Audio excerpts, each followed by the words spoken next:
Ilustrasi sholat sunnah rawatib. Jadi kalau kita tahu gitu ya, itu secara pribadi ya, kita bisa atur begitu. Jadi tidak menonton kita sholat rawatibnya itu di musola. Ya memang saya paham menurut saya ya, menurut saya nih, kenapa di musola? Karena khawatir kalau di rumah ntar dia lupa gitu, lalai dan sebagainya. Jadi sekalian dah gitu di musola aja gitu. Habis sholat isya langsung rawatib sunnah rawatib, atau habis sholat maghrib rawatib di musola, bukan di rumah begitu. Padahal yang benar di rumah gitu. Kalau keburu gitu ya, memang bahayanya kalau di rumah bisa lupa. Supaya jangan lupa ya, kalau selalu lupa mendingan kita pilih di musola atau di masjid kalau lupa. Tapi insya Allah kan kalau kita berprinsip kuat, kita nggak bisa lupa. Kemudian ada teori-teorinya juga kan, Rasulullah itu begitu gitu, dia kodok gitu kan. Alasannya apa? Kalau kata orang kan Rasulullah kalau berbuat yang sunnah itu dia dawam, dia continue gitu, nggak pernah lepas buku. Ternyata keterangannya bukan begitu, bukan dawam begitu gitu. Jadi alasan dia sayang gitu, sayang dilewatkan gitu, jadi dia kodok gitu. Kodoknya satu waktu doang, misalnya kan sholat rawatib ba'diyah johor misalnya kan, ini misalnya gitu, kemudian sampai lewat menjelang asar gitu, itu lagi kan ya lakukan yang ba'diyah johor 2 rakaat gitu. Sebenarnya itu sholat sunnah ba'diyah johor, bukan sholat sunnah qobliyah asar gitu. Saya kira begitu, seperti itu gitu. Dan banyak nih hal seperti ini gitu. Alasannya itu sayang kalau nggak dikerjakan gitu. Ada juga alasan lain yang pernah saya baca, nanti di akhirat kita menyesal karena bukan masalah perbuatan berdosa, ini berbuat baik, amal gitu. Seperti sholat sunnah gitu, kita nggak kerjakan. Nanti kalau nanti di akhirat tuh kita menyesalnya, kenapa waktu di dunia kita nggak kerjakan yang sunnah itu gitu. Padahal kan balasannya dari Allah Subhanahu Wa Taala, hasilnya itu sangat baik gitu. Kalau orang berdosa kan nyesal karena berdosa gitu kan, kekafiran dan sebagainya. Tapi kalau yang beriman menyesal ada hal-hal yang sunnah dia nggak kerjakan, misalnya dia menyesal gitu. Itu kan masuk akal Pak ya. Nah supaya jangan begitu, Rasulullah mungkin dengan alasan sayang sekali kalau nggak dikerjakan, makanya kerjakan begitu, walaupun dikodok akhirnya gitu. Ini saya penjelaskan juga yang kodok, yang boleh seperti itu. Yang menurut saya yang nggak ada keterangan, sholat yang pernah kita tidak kerjakan itu dikodok. Misalnya cara sebagai ilustrasi, habis sholat johor dia sholat johor lagi, artinya kodok yang dulu. Nah ini yang nggak ada keterangan dari Nabi. Kalau itu mungkin dari mazhab apa gitu ya. Gitu, karena ada nas mengatakan nggak ada kodok untuk sholat. Kalau untuk puasa itu ada kodok. Jadi kalau sholat dulu yang pernah kita nggak lakukan itu kan udah nggak kehitung Pak. Bisa berapa tahun kita nggak sholat misalnya, iya kan? Bukan yang sholat bolong-bolong nih. Dibayar begitu kayak nggak masuk akal gitu, dan nggak ada nasnya. Kalau itu saya rasa babnya bab taubat nasuha gitu.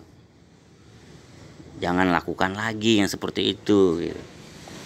Kemudian kita mohon kerahiman Allah gitu, supaya kita dikasih rahmat, diampuni, dikasih rahmat, supaya kita tidak mendapat azab gitu, baik di dunia maupun di akhirat, dapat ridhonya dan sebagainya. Saya rasa itu jalan keluarnya, bukan dikodo habis sholat johor lagi,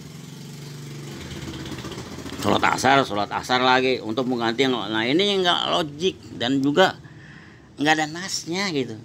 Nah ini disebut bid'ah, saya rasa yang bahaya gitu. Sotoy kalau bahasa kita itu. Ya secara logika lagi, sebenarnya kan Rasulullah itu udah sempurna Pak. Kalau kita nama-nama begitu berarti Rasulullah nggak sempurna dong. Karena Rasulullah nggak mengeluarkan begitu gitu, nggak mensabdakan seperti itu atau nggak melakukan seperti itu gitu. Tapi kita melakukannya, berarti Rasul bego dong gitu, nggak sempurna dong gitu. Nah, makanya itu bid'ah, nggak boleh gitu. Di fenomena sekarang ini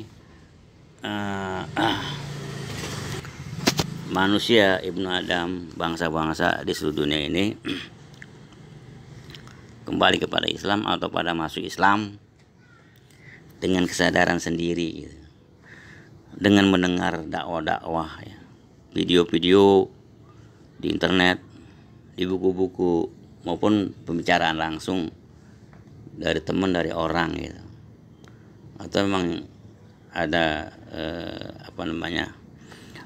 ide dia untuk mempelajari Islam, akhirnya mereka masuk Islam. Jadi betul-betul masuk Islam itu tidak ada paksaan gitu. La ikraha fiddin. Sama sekali bisa memang orang masuk Islam itu tidak dalam keadaan memaksa, dipaksa gitu. Kecuali pernah saya baca juga, saya tahu ada orang, contoh ini ya, udah sangat tahu dia dengan Islam gitu, tapi kok kenapa belum bisa bersahadat gitu. Akhirnya dicas, dicetut gitu ya, dipaksa sedikit gitu ya, kalau gitu masuk Islam, syahadat gitu. Jadi di fresher sedikit gitu ya. Orang ini perlu juga gitu. Atau saya pernah baca juga Abu Sufyan Al-Harb itu masuk Islamnya itu ketika Umar bin Khattab mau nenggel lehernya gitu.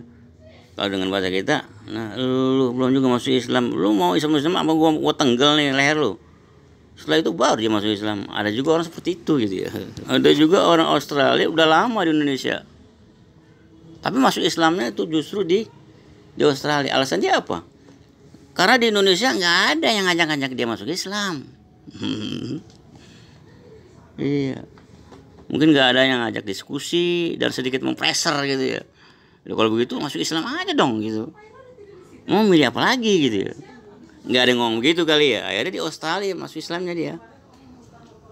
Suatu saat Rasulullah bersabda atau berkata, bicara dengan para sahabatnya. Ya kira-kira kandungan ceritanya begini gitu. Jadi sebenarnya orang Islam, orang beriman itu masuk surga bukan karena amal ibadahnya gitu. Misalnya kalau kita jelaskan dengan bahasa kita, oh ini si A masuk surga karena amal ibadahnya banyak gitu. Ikhlas karena Allah Subhanahu wa taala bla bla bla, bukan karena ria dan lain sebagainya. Ceritanya bukan begitu gitu. Jadi kalau orang masuk surga itu diukur dengan amal ibadahnya, itu enggak keukur, Pak.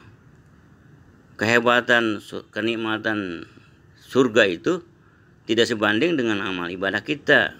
Walaupun kita beribadah sampai 80 tahun usia kita, tidak pernah nggak ibadah, terlalu ibadah, misal sholat terus, nggak pernah nggak sholat begitu.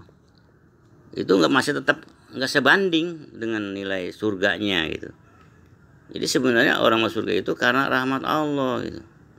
Nah para sahabat ya karena memang Rasulullah ini demokrasi, ya dia nggak tersinggung ketika ada sahabat yang bertanya gitu.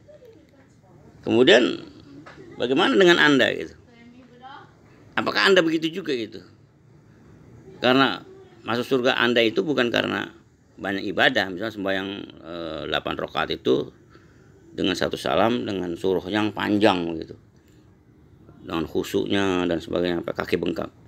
Bukan karena itu. Ya, saya juga bukan karena itu gitu. Memang karena kerahiman Allah Subhanahu wa taala, kasih sayang Allah. Ini bukan kata-kata Rasulullah, cuma saya tambahkan gitu ya. Mungkin ini berkaitan juga gitu ya. Begitu juga orang berdosa gitu.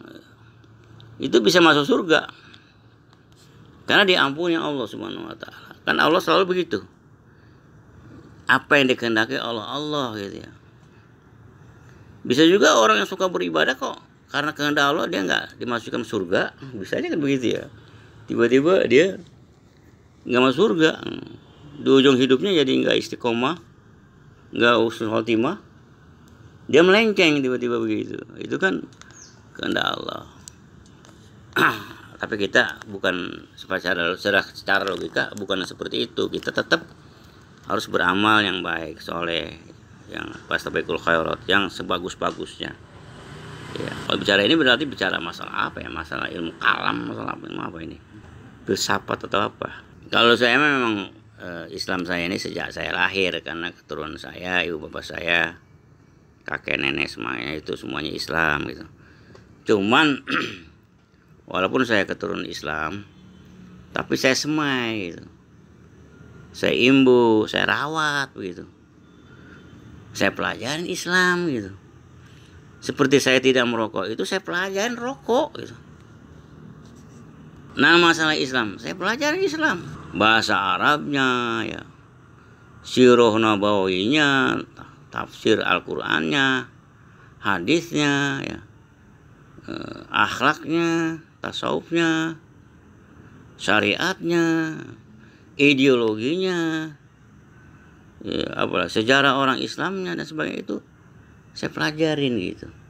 Ibadahnya saya pelajarin dan saya amalkan gitu. Termasuk ideologinya itu saya publikasikan, saya upload. Kalau dituliskan agak lama ya, kalau paling koran majalah berapa kolom, paling berapa halaman. Tapi kalau di online, di upload itu bisa berpuluhan menit, bisa sejam, dan nanti akhirnya bisa berjam-jam ya. Selama misalnya satu hari kita ngomong, seminggu kita ngomong berapa kali, satu kali itu berapa menit gitu kan ya.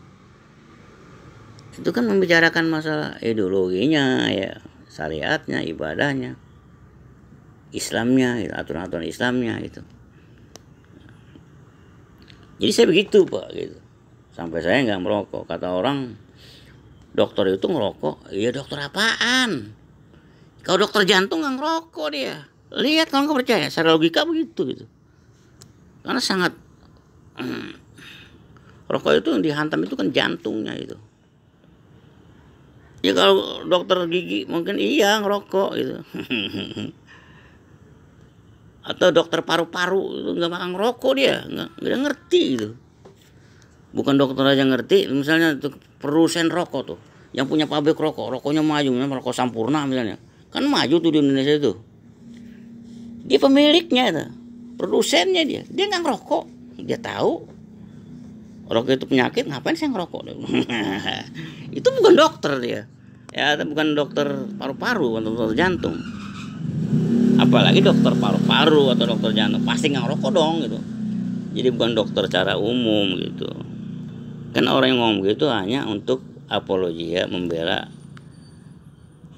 hawa nafsu subhat dia terhadap rokok gitu.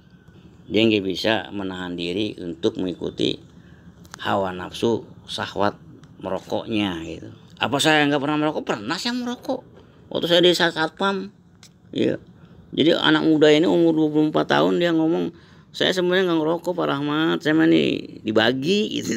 Akhirnya saya merokok satu hari 1 batang. Itu saya nggak telan itu asapnya. Saya isep, saya buang lagi gitu. Tapi tetap saya kecanduan gitu. Setahun misalnya saya begitu, sehari 1 batang, sehari 1 batang. Boleh ngombe gitu ya. Saya berhenti merokok seperti sehari sebatang itu selama setahun. Ketika saya berpisah dengan orang itu, pindah kerja, saya lupa jadinya itu rokok begitu gitu, apalagi yang ditelan, yang dosisnya udah tinggi ya. Apa orang saya bukan wawancara, kalau wawancara kayak wartawan begitu ya, saya ngobrol nanya gitu, si A misalnya, kok bapak nggak merokok, kenapa? Dia ngikutin ayahnya nggak ngerokok, kok emang ayahnya kenapa? Jadi begitu, kalau pengen ngerokok, pengen ngerokok nih, itu dia ke masjid gitu. Akhirnya nggak lupa mau rokok. Selalu kalau pengen rokok dia ke masjid, akhirnya nggak ngerokok. Pengen rokok lagi, nggak jadi ngerokok karena dia ke masjid. Begitu terus.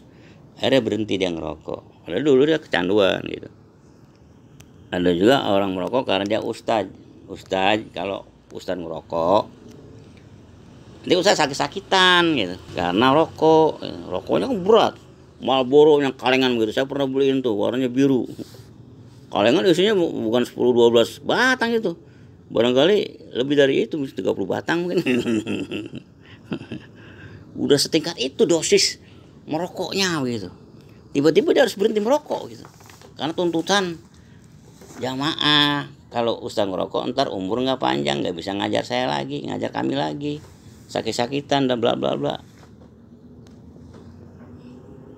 Akhirnya pada umur 45 atau 50 dia berhenti merokok gitu. Tapi udah kelamaan, dari SMP merokok sampai 50 baru berhenti.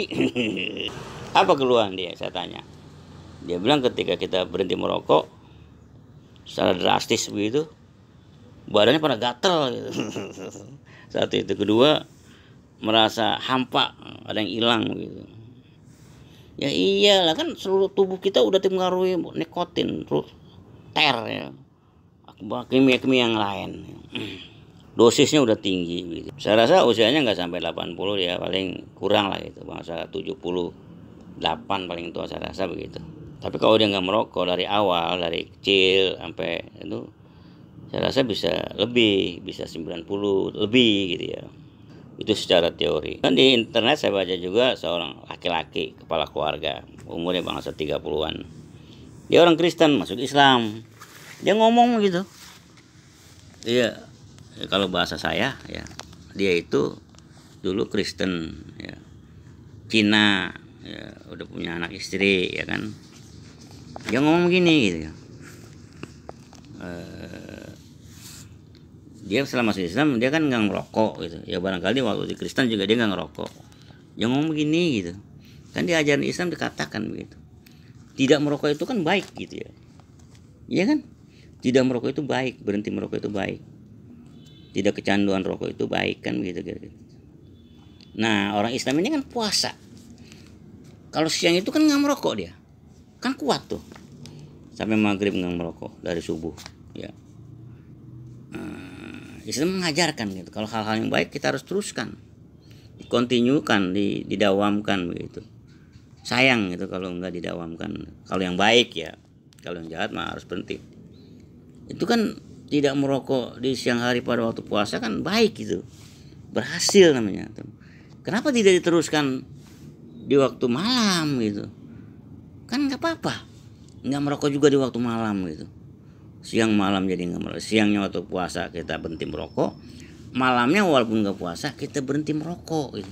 Terusin gitu. Itu orang Cina pak, yang baru masuk Islam, punya kesadaran seperti itu, dan logik itu bener itu. Tapi kalau kita kan orang Islam nggak berpikir begitu gitu. Justru abis buka, wah dikejar rokok itu pak. Saya lihat gitu. Rajin-rajin banget itu rokok, ya dianggap halal gitu, nggak apa-apa gitu. Disinilah syahwat rokok itu masih menguasai kita, dianggap sepele, ini masalah sepele. Kalau masalah patriotisme, mujahidin, masalah begini sangat penting gitu. Saya yakin pak, di dalam logika saya gitu, nanti di akhirat itu dipertanyakan itu. Di alam barza kita ditanya, nah malaikat muka nakir awalnya itu masalah sholat gitu, masalah rokok nanti ditanya juga gitu. Nanti akan menyesal nanti kita di sana, di alam barza dan di akhirat. Ini kan dianggap sepele gitu ya. Iya kalau ngarepin pengampunan Allah ya jelas itu kan, itu maunya instan aja sih, usaha dong gitu. Kita harus begitu. Apa sih, kalau orang-orang setingkat pimpinan seperti khalifah gitu ya, sholat witir cuma 1 rakaat aja itu suatu pertimbangan gitu ya, berarti dianggap tercela gitu kan ya. Secara logika harusnya kan orang itu witirnya 3 ya, minimal 3 kan gitu. Mungkin itu nggak tercela, nggak diomongin, tapi kalau 1 witir diomongin. Itu Khalifah Yazid gitu ya. Ya maksudnya orang mau jelek-jelekan dia gitu, bahwa dia cuma witir 1 gitu. Masalah kebaikan aja diomongin pak. Ada standarnya gitu ya. Ya begitu juga rokok gitu. Itu mati kalau seorang pemimpin itu dibicarain gitu. Iya. Belum lagi yang hukumnya wajib gitu, itu lebih lagi. Kalau tadi kan rokok itu masih dianggap makro ya, kalau kita lakukan kita nggak berdosa gitu. Kalau kita tinggalkan kita pahala. Tapi ada juga omong begini, makro itu kan bahasa Arab gitu, artinya kan dibenci. Dibenci itu dipelengosin gitu, nggak disukain kita sama Allah sama Rasulullah gitu. Nggak mau dilihat kita gitu. Astagfirullah. Sebagai ilustrasi, kalau kita assalamualaikum nggak dijawab, bagaimana rasanya? Kalau kita menyapa dan sebagainya, menyapa aja, kalau nggak dijawab rasanya gimana kita? Orang bisa membantu, Pak, Bapak ditanya orang gitu. Artinya harus jawab, apalagi salam. Assalamualaikum warahmatullahi wabarakatuh. Itu nggak dijawab, Pak. Berkali-kali kita assalamualaikum warahmatullahi wabarakatuh nggak dijawab, itu berarti kita dibenci. Begitu juga makruh, tidak merokok itu begitu gitu. Bukan kalau kita nggak lakukan pahala dilakukan tidak, bukan begitu gitu. Seperti orang misalnya sholat nggak berjamaah, kalau berjamaah dapat 27 ganjaran, 20 tingkat, 20 derajat lebih tinggi daripada sholat sendiri di rumah. Bukan soal itu gitu. Ini patriotisme kita di dalam berjuang ya untuk Allah Subhanahu wa taala, untuk mengikuti aturan Allah Subhanahu wa taala. Kalau menurut logika saya, kalau di rumah itu kalau mudah darurat gitu. Darurat, kalau darurat gitu. Bahkan banyak orang-orang yang tinggi itu walaupun sampai ngesot dia harus berjamaah gitu. Selagi masih mendengar suara azan gitu. Walaupun darurat masih jalan juga. Kalau hujan dia pakai payung gitu, pakai baju hujan dan sebagainya gitu. Dia tabrak tuh daruratnya itu karena saking patriotismenya gitu. Bukan fanatisme, bukan gitu. Karena saking cintanya sama Allah Subhanahu wa taala dan Rasulnya gitu. Dia lebih mencintai Allah dan Rasulnya daripada dirinya sendiri gitu. Daripada keluarganya, daripada apapun gitu. Karena perintah Allah begitu gitu. Ternyata nggak apa-apa juga gitu. Sebagai ilustrasi, saya lagi betulin pintu, Pak. Nggak selesai. Itu berapa waktu? Zuhur, asar, maghrib, isya, sampai sholat tarawihnya. Karena itu masih belum terkunci gitu. Itu kan darurat, Pak. Ya kalau saya nekat bisa aja saya ganjel-ganjel gitu. Tapi saya ya terpaksa dah saya nggak sholat berjamaah. Berapa waktu tuh saya sampai saya ditanya, Pak Rahmat kenapa nggak datang, nggak buka bersama-sama di musola gitu. Itu saya sangat menyayangkan juga itu ya.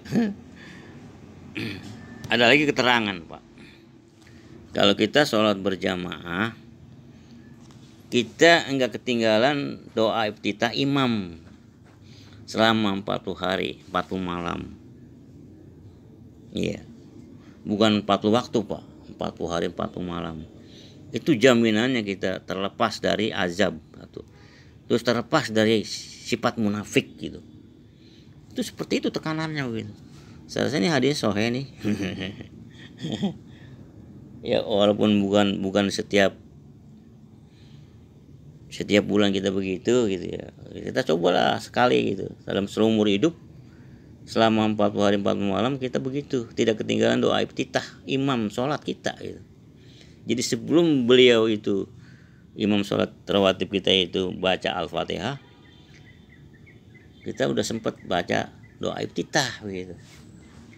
Bareng doa iftitah kita gitu. Setelah dia takbiratul ihram, kita takbiratul ihram gitu. Ketika imam Allahu Akbar gitu. Nah, kita di belakang apa sapu berapa kayak kita juga langsung Allahu Akbar gitu. Ya, doa iftitah, kita baca juga doa iftitah gitu. Kita selesai doa iftitah, imam sudah selesai doa iftitah, baru imam baca Al-Fatihah gitu. Itu 40 hari 40 malam. Sampai seperti itunya, Pak. Berarti di sini nggak ada sholat qashar dia.